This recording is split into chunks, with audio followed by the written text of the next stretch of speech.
दिल्ली में धमाका और भारतीय मीडिया की जानिब से एक बार फिर पाकिस्तान के खिलाफ प्रोपेगेंडा इल्ज़ाम पाकिस्तान पर धर दिया।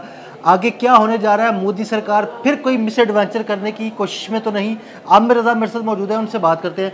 आमिर भाई, दिल्ली में कल एक धमाका हुआ, उसके बाद भारतीय मीडिया की जानिब से पाकिस्तान पर फिर इल्ज़ाम धरे गए। मोदी सरकार क्या करने वाली है? क्या कोई फिर मिस एडवेंचर तो नहीं करने का प्रोग्राम उनका? देखिए, ये पहले भी इन्होंने पहलगाम में जो कुछ किया था, मैंने कल भी इसको इस बात से जोड़ा था। मैंने आपको कहा था बिहार का इलेक्शन बहुत अहम है और मोदी उसमें बुरी तरह फंस चुका। तमाम रिगिंग के बावजूद वोटर उसको वोट करने को तैयार नहीं है।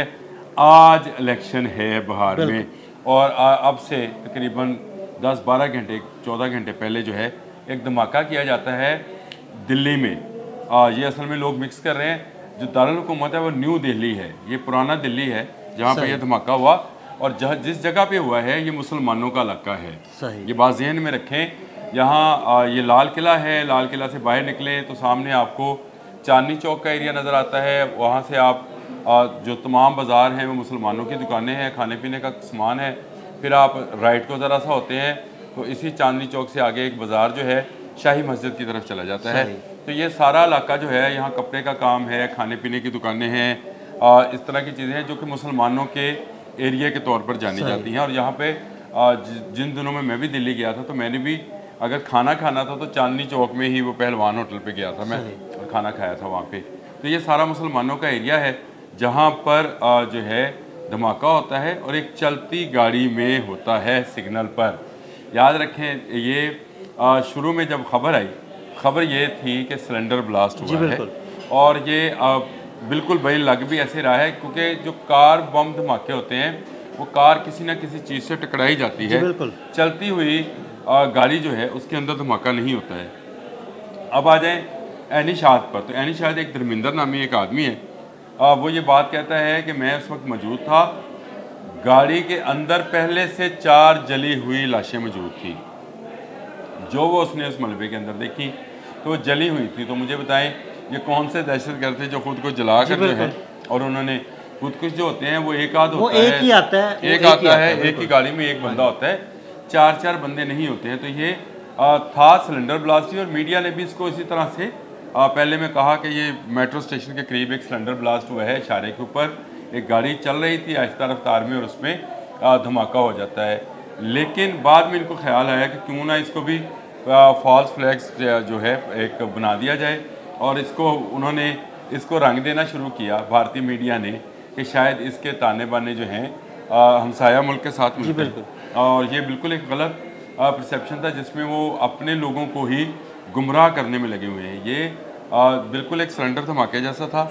ज़रूर इसमें कीमती जाने गई, आग जाने गई, हमें उसका भी अफसोस है और हम किसी किस्म की ऐसी दहशतगर्दी की कभी जो है वो उसकी वो नहीं करते हैं कि ये अच्छा इकदाम है, ये बुरा इकदाम है। तो कभी हिमायत नहीं की, हम तो हमेशा मजम्मत ही करते हैं। आम शहरी कभी निशाना नहीं रहे बिल्कुल, और ये आम शहरी निशाना है भी नहीं। लेकिन क्योंकि बाहर का इलेक्शन बहुत इंपॉर्टेंट है मोदी के लिए, इसलिए मोदी ने इसको फ्लैग फॉल्स ऑपरेशन जो है जिस तरह पहलगाम को बनाया था उस तरह के बनाने की कोशिश की है, लेकिन अपना ही भांडा फूट गया। मसलन उनके जो पहले तहकीककार हैं पुलिस के, सतीश नाम है उनका, उन्होंने भी इसको सिलेंडर धमाका जैसा ही करार दिया है। उन्होंने कोई बिल्कुल इसमें कोई ऐसे उन्होंने कहा कि नई चीज़ें मिली थी जो कि जिसको किसी बारूद के ज़रिए या TNT के ज़रिए जो है धमाका हेज़ मवाद उसके अंदर मौजूद था, ऐसे कोई शवाहद नहीं मिले। उसके बाद मैंने धर्मेंद्र का आपको जिक्र किया, एक एम्बुलेंस ड्राइवर हैं मोहम्मद असद नाम है उनका, उनके भी जो है उन्होंने भी यही बताया कि 4 लोग जो हैं एक ही गाड़ी के अंदर उनकी लाशें मौजूद थी जो जली हुई थी और लग रहा था कि बहुत तेज़ी के साथ इसके अंदर जो है आग फैली है। तो ये सारे वो सिम्टम्स थे जिससे नज़र आता था कि ये एक ऐसा धमाका था जो कि एक सिलेंडर धमाके जैसा था, लेकिन उसने बाकी गाड़ियों को भी अपनी लपेट में लिया और जिससे अमवात की तादाद जो है वो ज़्यादा हो गई। आपको पता है सिलेंडर फटता है तो बड़े बड़े मकान जो हैं ज़मीन बोस हो जाते हैं और कल पाकिस्तान में भी किसी जगह एक सिलेंडर धमाका हुआ है जिससे 3 लोगों की जान जो है चली गई। तो बिल्कुल ये एक सिलेंडर धमाका था। अब इसके शीशे टूटे हुए दिखाकर और इसकी चीज़ें दिखाकर इसका इल्ज़ाम अगर पाकिस्तान पर लगाया जा रहा है तो ये गुमराह कर रहे हैं ना सिर्फ अपनी आवाम को बल्कि ख़ुद को भी। देखिए, जो सिक्योरिटी जो सेफ्टी मेजर्स, इनको सिक्योरिटी कह रहा हूँ, सेफ्टी मेजर्स इनको लेने चाहिए सिलेंडर्स के हवाले से।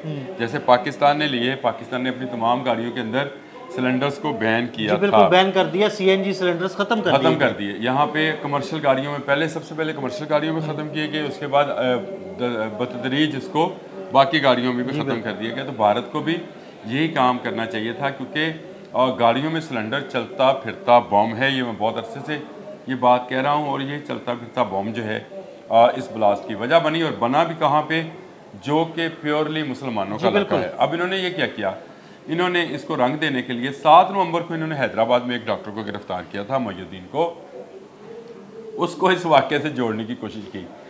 देखें, पहलगाम में इन्होंने ये किया था कि पहलगाम वाक़या होने के 7 सेकंड के अंदर अंदर इसका इल्ज़ाम उन्होंने पाकिस्तान पर लगाया था, बिना विदाउट एनी इन्वेस्टिगेशन और किसी तहकीक के बगैर, किसी फुटेज के बगैर इन्होंने सीधा इल्ज़ाम जो है पाकिस्तान पर लगाया था। इसमें क्या किया कि एक बंदा जो 7 नवंबर को गिरफ्तार हुआ था, जिसमें इनके बकौल कि उसके बाद ग्लॉक नामी एक पिस्टल था, 30 गोलियां थी, मोइनुद्दीन उसका नाम है, डॉक्टर है, चीन से वो डॉक्टरी पर कराया है, भारतीय शहरी है, वो जो है उसके ताने बाने इस ब्लास्ट के साथ मिलाने की कोशिश की गई कि शायद कोई केमिकल वॉरफेयर है जिसमें वो केमिकल्स की तैयारी कर रहे थे और बड़े धमाके करने की।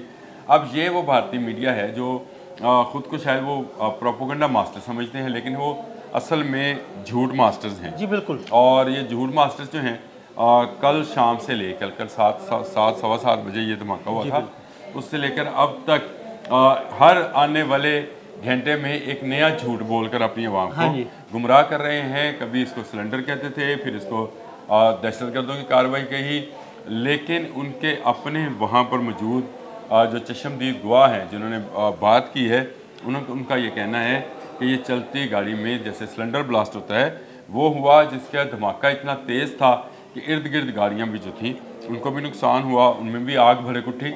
लाजिम बात है कि जब सिलेंडर फटता है तो इसके साथ अगर शोला हो तो वो आग पकड़ लेता है, और आग पकड़े तो वो फिर गाड़ियाँ जो हैं, ये तो चलता फिरता, आपको भी पता है, मुझे पता है, चाहे पेट्रोल है चाहे बाकी है, वो आग पकड़ती हैं, और इसी आग के नतीजे में ही 8 लोगों की जान गई है।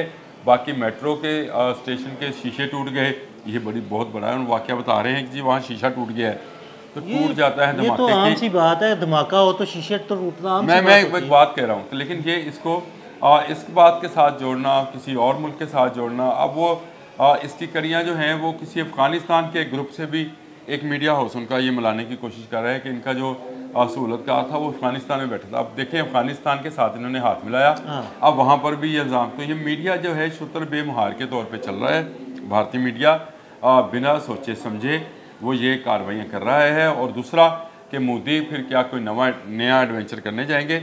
मोदी ने ये सारा ड्रामा जो है डालना उसने बिहार इलेक्शन के लिए है, नया एडवेंचर के लिए नहीं है।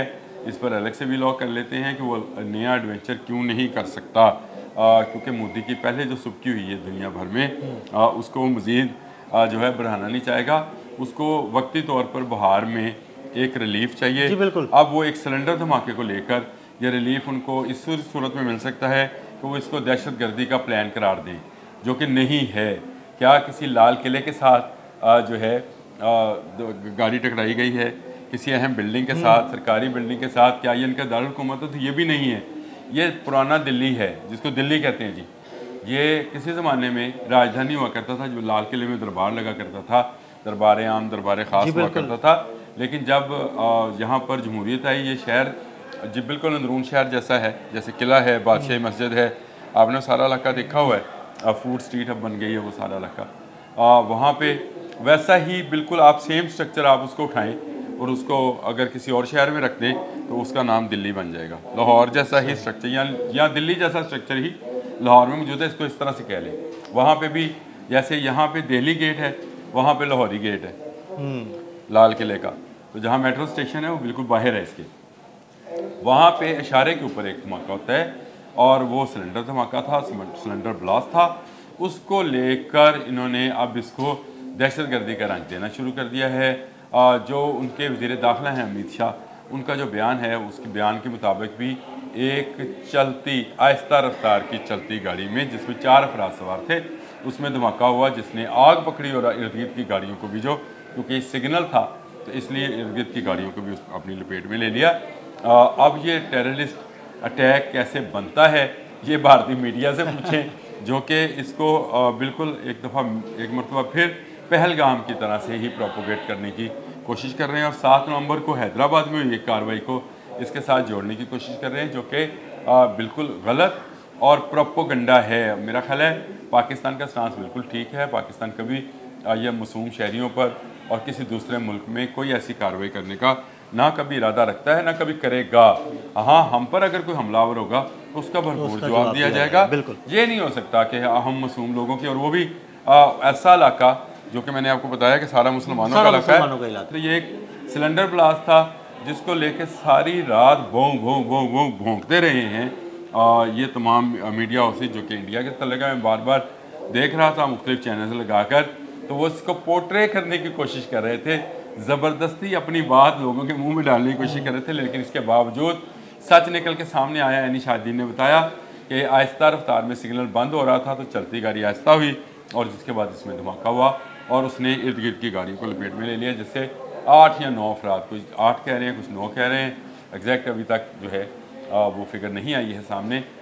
लेकिन ये एक ऐसा धमाका था जिसको सिलेंडर ब्लास्ट पहले मिनट में ही बता दिया गया था कि ये सिलेंडर ब्लास्ट है, ये कोई RDS धमाका जो है या TNT धमाका जो है नहीं है। बहुत शुक्रिया अनवर जी। बिल्कुल आमिर रज़ा ने बड़ी तफसील के साथ आपको इस धमाके के बारे में बताया, और ये भी बताया कि ये धमाका किस चीज़ का था और अब मोदी आगे क्या करने जा रहा है। अदील अहमद और आमिर रज़ा को इजाज़त दीजिएगा। अल्लाह हाफ़िज़।